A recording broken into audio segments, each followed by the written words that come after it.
Good morning po. Since Sunday, syempre alam niyo na pag Sunday meron akong kadate.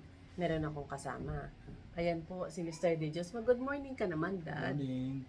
Good morning. Samahan niyo po kami sa breakfast namin. Meron po kaming fried rice. Ito po yung aming isang sawsawan na kamatis.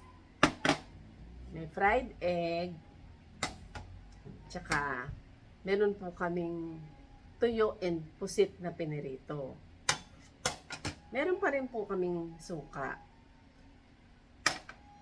Siyempre, hindi po mawawala ang aming